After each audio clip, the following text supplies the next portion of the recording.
네, 안녕하세요. 일상남입니다. 행정법 피차할 텐데, 겉핥기. 제가 여기는 자신이 없거든요. 그렇게 많이. 예. 따로 공부한 파트에 있어서 행정법을 연관할 만한 파트가 많이 없더라고요. 예. 그래서 경비지도사 시험 풀 만큼만 제가 딱 알아서, 그거에 관한 설명만 좀 해드리고, 그 외에도 문제 자체가 여기는 어렵게 나온 적이 없었던 것 같은데, 일단 해볼게요. 그 행정조직법을 처음에 배우거든요. 행정법 들어가면은. 이게 무슨 말이냐? 행정기관은 국가의 입사 행 중에서 하나잖아요. 입법부, 행정부, 사법 중에 하나인데 그 중에서 있어서 행정부를 법률로, 그러니까 입법을 통해서 법률을 정해야지 올바른 행정기관이 우리 국가 마음대로 못한다. 뭐 이런 개념으로 만들어졌습니다. 법률로 정하고요. 행정 주체에 있어서 이제 행정권의 담당자를 말하는데 이게 이 개념을 잘 잡아야 되는 게 행정 주체와 행정 관청과 또 의결 기관 이렇게 세 가지를 일단 잡고 가야 되는 거거든요. 그래서 우리 통상 경찰 이렇게 말하잖아요. 경찰 집단을 경찰 이렇게 말하죠. 그러면 행정 주체예요.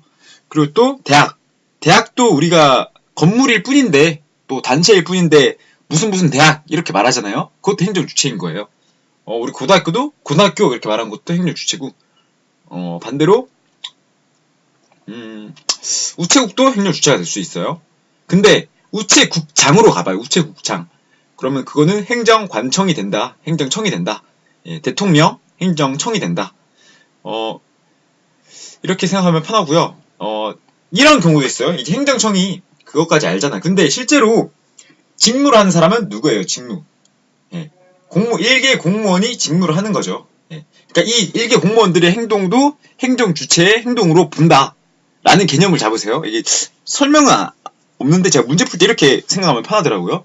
그러니까 여러분들이 공무원들만 봐도 여러분들이 집에 날라오는 과태료나 뭐 범칙금 아니면 세금 이런 거 보면은 마지막에 무슨 구청장 혹은 무슨 시장 이렇게 낙인이 찍힌단 말이에요. 그럼 그거를 시장님이 직접 하셨나요? 구청장님이 직접 한 건가요? 아니죠.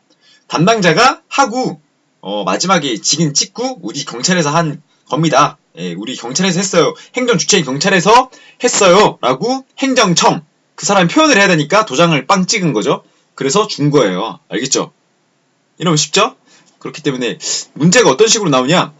다음 중 이 구분을 해보면은 행정 주체가 아닌 것을 할 때 대한민국은 행정 주체가 될 수 있어요. 근데 대통령은 행정 주체가 안 됩니다. 행정청이죠. 또 경찰청장은 행정청이고 경찰청은 이제 행정 주체가 됩니다. 어떤 느낌인지 아시겠죠? 또 여기서 이제 어려운 용어가 지방자치단체는 당연히 돼야 되고요. 공공조합 이건 사례를 뭐 농협 이런 걸 말하는 것 같기도 한데 공공조합 있죠. 또 영조물 법인하면은 그 대학교 대학교 중에서도 국공립대학 이런 거 있잖아요. 그런 거는 우리 국영에 의해서 되기 때문에 영조물 법인으로 보시고 공법상 재단 우체국도 우체국 재단이 있거든요. 우체국 관리재단 뭐 이런 걸 말하는 것 같아요. 또 공무수탁 사인으로는 사인이어야 되니까 공기관이 되면 안 되니까 사립대학 이 정도로만 기억을 하시면 편할 거예요. 예. 이제 행정기관으로 갈게요. 이것도 구분하는 문제가 나오거든요. 그러면 아까 청장이나 아니면 경찰청장 이런 거는 행정청이다. 자신의 그 행정 주체에 의결된 의사를 표현하는 거, 외부에 밝히는 거를 행정청이라고 합니다.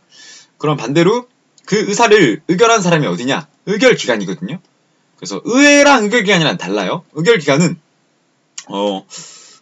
의회는 입법기관이고 의결기관은 그 보통 구청이나 이런 데 보면 가끔씩 행사로 무슨 위원회, 뭐 용역위원회라고 해서 구청의 중요 정책에 의해서 담당자들 막 불러놓고 하거든요. 예, 그런 걸 말하는 것 같아요. 의결기관이라고 해서. 그게 맞고요. 그 다음에 보조기관은 이제 행정청을 보조해서 판단이나 결정에 의사를 표시한다고 하네요. 보통 실장, 또 차장, 국장, 차관급으로 가고, 그리고 보조기관과 보좌기관을 잘 구분해야 되는 게, 보조기관 중에서도 유독 참모적 기능이 더 특출난 사람들을 보좌기관이라고 합니다. 보좌기관, 알겠죠? 그래서, 이런 거 대통령실, 또 차관보, 뭐 이렇게 해서 더 큰데, 그 정도로만 아시면 되고요. 자문기관은 그냥 자문을 요청하는 기관인데 자문기관의 중요한 점은 이제 법적 구속력이 없다. 우리가 자문을 꼭 따를 필요는 없다. 단 의결기관이 한 의사는 따라야겠죠. 왜? 의결된 거니까. 그거에는 따라야 됩니다. 하고 3번 위임. 위임이랑 이제 내부 위임 나오고 대리랑 복대리 나오는데 우리 민법에서 대리 배웠죠? 대신하는 거 비슷한 거고요. 위임도 그 일이 많잖아요. 위에 사람들이. 그래서 맡긴다 뭐 이런 개념으로 생각하면 되는데 이게 그냥 위임이 있고 내부 위임이 있습니다. 알겠죠? 위임은 가령 느낌이 뭐냐면은 이제 대통령이 죽었어요. 그러면은 대통령의 직무를 누군가에게 위임해야 되잖아요. 그런 거예요. 그런 거. 근데 그런 케이스도 있고 그냥 내부적으로 위임하는 게 있어요. 봐봐요. 대통령 위임자가 국무총리를 한다 하면은 대통령이 죽으면은 국무총리가 위임을 하잖아요. 그 직무를. 근데 대통령이 바빠서 야, 나 해외에 갔다 올 테니까 너가 내 대신해서 잠깐 해. 간다. 이러고 가요. 그러면 내부 위임. 알겠죠? 대통령의 권한은 소멸하지 않습니다. 왜? 대통령이 살아있으니까. 대통령 거니까. 알겠죠? 야, 너 무슨 말 하는 거야? 이게 전체 위임 말고 일부만 또 위임하는 경우가 있겠죠? 가령 이런 거에 대해서는 이렇게 하고 내 것만 의사표현으로 도장 찍어. 알겠지? 뭐 이런 거예요. 알겠죠? 어렵나요? 이게 제일 쉬운 표현 같은데. 대리도 똑같아요. 예, 법정 대리랑 임의 대리가 있는데 이걸 한 번 더 설명해 드리면 이게 더 이해 잘 될 거예요. 임의 대리는 당사자끼리 하는 거예요. 그래서 당사자끼리 하기 때문에 신뢰 관계에서 야, 내가 과장이고 너가 대리니까 대리 너무 심한가? 너가 사원이고 내가 부장이니까 너가 이것 좀 대신해. 우리 회사의 업무가 100가지 있으면은 한 가지 정도 너가 대신해. 내가 해야 되는 업무인데 너무 많아서 안 되겠다. 너가 대신해. 할래 말래? 예, 하겠습니다. 하죠. 그럼 당사자끼리 합의를 했죠. 그러면은 이 사원이 아씨 과장님이 나한테 맡겼네. 씨. 야 동료야 친구야 너가 이거 좀 대신해주면 안 돼? 이런 게 안 된대요. 예. 왜냐하면은 서로 간의 신뢰 관계에 의해서 맡긴 거니까. 그리고 이 일을 하는 것 자체가 사원이 하는 거예요? 아니면은 과장님이 하는 거예요? 과장님이 하는 거죠. 그래서 권한의 이전이 안 돼요. 과장님 거예요. 예. 그리고 이 일을 끝내면은 과장님 거니까 어떻게 해요? 과장님이 일을 끝낸 거, 피대리 관청이 일을 끝낸 것으로 합니다. 자, 상속이 있어서 죽은 사람이 유산을 물려주잖아요. 그죠? 그럼 죽은 사람을 피상속인, 그리고 상속인이 상속받는 사람. 외우기 힘드시면은 죽은 사람은 누가 더 많이 피를 흘린 거예요? 죽은 사람이 피를 흘렸죠. 그래서 피상속인. 예. 피상속인이 상속받는 사람 이렇게 생각하면 안 돼요. 피상속인이 준 사람. 피대리 간청도 대리를 맡긴 사람. 알겠죠? 그리고 이제 법정 대리는 위에서 명령이 내려오는 거예요. 위에서 회사 업무에 관해서 과장한테 업무를 줬는데 야 과장아 너 일 많으니까 이거 사원한테 줘라. 알겠지? 그래서 강제로 가니까 복대리가 가능합니다. 예. 예.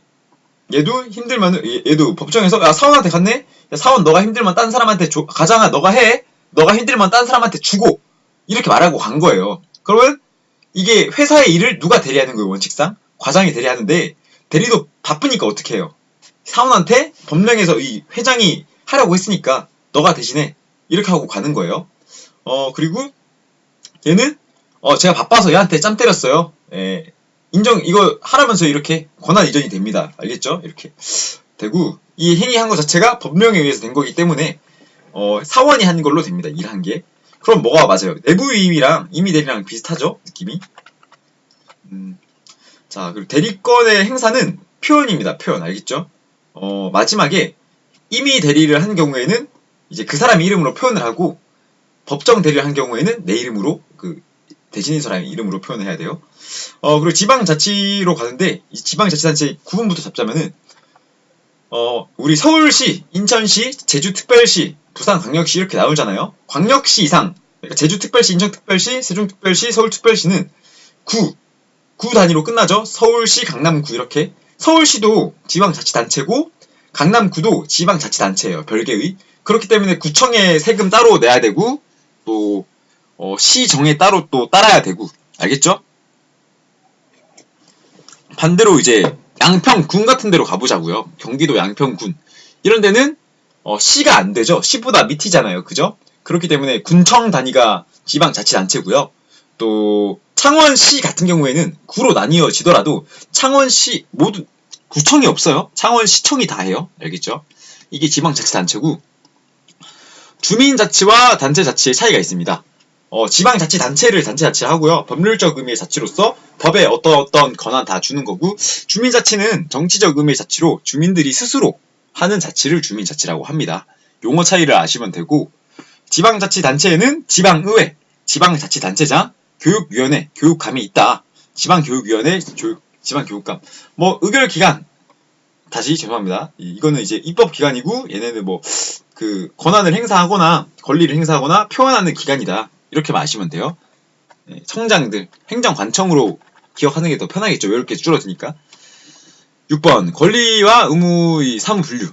이거 중요하죠. 이제, 보통 지방자치단체와 주민, 그리고 의회를 해서 세 가지 나오거든요. 우리 입사행에서 입법부의 권한과 사법부의 권한, 행정부의 권한이 있으면은, 입법부에서는, 국회에서는 대통령 탄핵 소추권이 있죠. 소송. 그럼 탄핵은 누가 해요? 탄핵 재판은 누가 해요? 헌법재판소가 하죠. 그런 것처럼 보면은 주민투표 부의권, 주민들 투표해주세요 이렇게 하는 거를 지방자치단체장이 할 수 있고, 또 주민들은 자신들이 투표할 권리를 가지고, 또 조례가 필요한 것 같다 하면은 법 좀 만들어주세요 이렇게 청구를 할 수 있고, 또 조례 제정은 또 의회에서 제정하고, 알겠죠? 이런 차이가 있다. 이런 거 아시면 되고, 이제 공무원법에서 또 나오거든요. 공무원법에 어떻게 하면은 파면이 되고 자격 상실되고, 또 이 사람들이 부당한 대우를 받으면은, 공무원도 부당한 대우 받으면 어떻게 처리해야 하나, 결격 사유 이런 거 나오는데, 시험의 출제율이 좀 낮고, 양을 다 외워야 되는 법조문이기 때문에 다 외워야 돼서 그냥 한번 읽어보시고, 법령에서 다른 걸 해야 되는구나, 별정직이나 이런 거 좀 용어만 좀 아시면 되고, 그리고 신분이 다르구나, 민간인과 공무원의 신분이 다르구나, 이 정도만 아시면 되고요. 또 이제 나머지 처음경찰 준비하시는 분들이나 다른 공무원 준비하시거나, 또 경비조사 공부하시면은 법령에서 이 국가공무원법에 일부 따른다 이런 거 하면 결격 사유도 공부해야 되고, 휴직 사유나 또 퇴직 사유 이런 것도 알아야 되거든요. 그래서 그런 거 통해서 일부 학습 가능하므로 이거는 넘기겠습니다. 이제 또 8번 법규 명령과 행정 규칙인데, 행정 차이가, 법규 명령은 우리 뭐라 그랬어요? 대통령령, 또 행정안전부령 이렇게 장관들이 대외적으로 표시를 해서 내려오는 명령이라면은, 행정규칙은 행안부 예규, 지시사항, 지침 이렇게 내려와요. 행정기관별로. 그러면은 그거는 그 행정기관 내부에서만 결속력을 가집니다. 법규 명령은 이제 대외적으로 표현을 했기 때문에 국민들은 결속되지만, 행정규칙은 행정규칙 내에서, 우리 군대로 예를 들어볼까요? 군대에서 생활관 규칙이라 하잖아요. 그죠? 생활관 규칙, 내무반 규칙, 또 우리 학교로 가보면은 또 1학년 1반 규칙 이렇게 하잖아요. 그게 1학년 2반 가서는 다른 행정기관이니까 적용이 또 안 되고, 또 학교라고 꼭 그걸 따를 필요도 없고, 맞죠? 9번 이제 명령적 행위랑 형성적 행위, 준법률적 행정행위라고 나오는데, 이 차이는, 얘는 명령은 강제로 하는 거예요. 강제로 하라고 좀 구속력이 있는 거라서 하하면으로 하면 되거든요. 하명, 허가, 면제. 이거고요. 이거는 특인데, 특허, 인가, 공법상 대리. 권한이 생기는 거예요. 거의 권한이 생기는 거다 이렇게 생각하면 되고, 허가는 하면 안 되는 거를 하게끔 되는 거고요. 인가는 그냥 시켜주는 거. 특허는 너만 할 수 있게끔 시켜주는 거. 공법상 대리는 아까 위에서 대리 설명했죠? 그거를 법적 절차에서 너가 대리권 가진다 이런 거 생각하시면 되고, 하명은 하라고 명령 내리는 거. 면제는 해야 할 의무를 하지 않아도 되게 해주는 거. 준법률적 형성행위, 이거는 확공통수라 해서 확인, 공증, 통지, 수리 이렇게 해서 의사에 관해서 알려주고 확인받고 받아들이는 거, 이러한 과정들을 말합니다. 이게 왜 준법률적 행정인지는 저도 잘 모르겠고요. 특허와 허가의 차이가 있다. 허가는 해서 안 되는 걸 하는 거고, 특허는 그 사람에게만 허가를 해준, 그 사람만 그러니까 면허도, 택시기사도 개인 택시는 특허 개념이거든요. 그 사람만 되는 개념. 어떤 차이인지 알겠죠? 경비업은 허가를 받아야 되기 때문에 누구든지 허가를 받을 수 있지만, 개인 택시 같은 경우에는 지금은 모르겠는데 예전에는 연수 제한이 있었죠. 연수 제한이 있고 번호판도 사야 되고 그런 걸 특허라고 합니다. 우리 개발해서 특허 내는 게 아니라 이렇게 아시면 되고, 또 행정상 의무이행 확보라고 해서 이제 안 하니까 강제 집행하는 건데, 우리 대표적인 예로 강제철거 있죠. 강제철거. 예. 강제철거 있고요. 이 행정상 강제 집행에는 구분하기 쉬우시려면은 강제라는 말이 들어가는구나 이렇게 알면 되고, 이거 말고도 대집행, 대신 집행이 주는 거 있고, 강제철거 있고요. 또 이행 강제금에서 돈 내라고 하는 거, 예. 또 직접 강제, 뭐 우리 번호판 빼가는 거 이런 거 뭐 많죠. 또 이거는 직시 강제는 강제가 들어가지만 왜 다르냐? 긴급하니까 바로 하는 거예요. 그래서 경찰관의 긴급 직무 집행이랑 또 환자의 격리, 전염병 환자 격리, 지금 우한인가? 중국에서 좀 넘어온 게 있다고 하던데, 그것 때문에 뭐 격리할 수 있죠. 그리고 또 위험 지역의 건물 철거, 또 위해 식품, 이런 거 먹으면 안 되니까 폐기, 이런 게 직시하는 거고요. 행정벌은 뭐 과태료, 알겠죠? 과료랑 과태료 차이가 뭐예요? 과료는 형법에 의한 벌금, 돈 주는 거고요. 과태료는 행정 형벌에 의한 겁니다. 그렇기 때문에 형사소송법에 의해서 뭐 행정벌로 과태료를 낸다 이런 거 안 되는 거예요. 다른 거예요. 법령이 다른 법령이다. 행정소송법이 아니라. 또 이런 거 말고도 또 뭐 행정 형벌 있겠죠. 예, 행정벌에 의해서 뭐 1년 징역, 2년 징역 이런 거 있죠. 또 범칙금 뭐 이런 거 있습니다. 그럼 이제 의무이행을 안 하면은 하거나 또 행정심판을 청구해야 되잖아요. 왜냐하면은 여러분들이 부당하다 이런 거 있으면은 여러분도 심판 맡겨서 또 해야죠. 근데 이거를 뭐 가정법원이나 이런 데서 하는 건 아니고, 일단 행정심판 자체가 가능해요. 가능하고 이게 세 가지로 나뉘는데, 분류를 취소해달라, 그 행위 자체를, 행정행위를 취소해달라 하는 거를 행정심판이라 하고요. 또 무효 등, 이거 무효다. 우리 취소랑 무효 차이 배웠죠? 그래서 무효. 너한테 이거 권한이 없다. 아니면 뭐 타당하지 않다. 법령이 어긋났다. 원칙적으로 무효다. 이런 거죠. 의무이행은 행정청이 안 해주니까, 내가 권익 침해 당했는데, 가령 행정청이 우리 어떤 게 예를 들어, 국가가 우리 그거 해야 되죠. 국가가 기본권 보장해줘야 되는데 보장을 안 해. 의무를 이행 안 하네. 의무 이행해줘. 뭐 이런 거 되겠죠. 여기까지 하면 행정법 파트가 끝이고요. 다른 것보다 조금 많이 빈약하죠. 겉핥기가.